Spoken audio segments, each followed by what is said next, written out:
ಮಸ್ಕಿಯಲ್ಲಿ ಮಹಾರಾಜರು ಆಳ್ವಿಕೆ ಮಾಡ್ತಾ ಇದ್ರ? ಮಸ್ಕಿಯಲ್ಲಿ ನಡೆದ ಯುದ್ಧ ನಿಜಾನ? ಇದನ್ನೆಲ್ಲ ತಿಳ್ಕೊಬೇಕಾದ್ರೆ ಈ ವಿಡಿಯೋನ ಕೊನೆ ತನಕ ನೋಡಿ. ನಮಸ್ಕಾರ ಫ್ರೆಂಡ್ಸ್, ಇಂದು ನಾವು ಕರ್ನಾಟಕದ ರಾಯಚೂರು ಜಿಲ್ಲೆಯ ಮಸ್ಕಿ ತಾಲೂಕಿನ ಐತಿಹಾಸಿಕ ಪ್ರದೇಶದ ಬಗ್ಗೆ ಎರಡನೇ ವಿಡಿಯೋಗೆ ತಮ್ಮೆಲ್ಲರಿಗೂ ಸ್ವಾಗತ.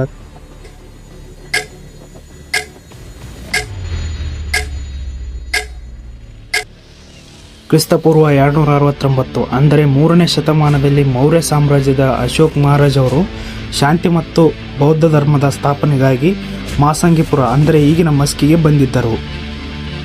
ಇವರು ನಿರ್ಮಿಸಿದ ಶಾಸನ ಮಸ್ಕಿ ಅಶೋಕ್ ಶಾಸನ ಎಂದೇ ಪ್ರಖ್ಯಾತವಾಗಿದೆ. ಇದರಲ್ಲಿ ಅಶೋಕ್ ಮಹಾರಾಜ್ ಅವರನ್ನು ದೇವನಾಪ್ರಿಯ ಪ್ರಿಯದರ್ಶಿನಿ ಎಂದು ಕರೆಯಲಾಗಿದೆ. ಇದೇ ಈ ಶಾಸನದ ವಿಶೇಷತೆ. ಮುಂದಿನ ಕಾಲದಲ್ಲಿ 11ನೇ ಶತಮಾನದಲ್ಲಿ ಚೋಳರ ರಾಜ 1ನೇ ರಾಜೇಂದ್ರ ಚೋಳ ಮತ್ತು ಪಶ್ಚಿಮ ಚಾಲುಕ್ಯರ ದೊರೆ 2ನೇ ಜಯಸಿಂಹ ಇವರ ಮಧ್ಯೆ ಮೋಸಂಗಿ ಯುದ್ಧ ನಡೆಯಿತು ಮಸ್ಕಿಯಲ್ಲಿ.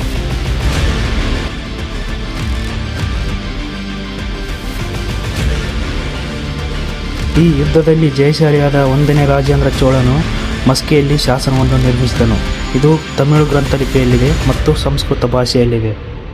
ಓಕೆ ಫ್ರೆಂಡ್ಸ್, ಇದಾಗಿತ್ತು ಇವತ್ತಿನ ವಿಡಿಯೋ. ಹೆಚ್ಚಿನ ವಿಡಿಯೋಗಾಗಿ NS ಕನ್ನಡಿಗೆ ಫಾಲೋ ಮಾಡಿ.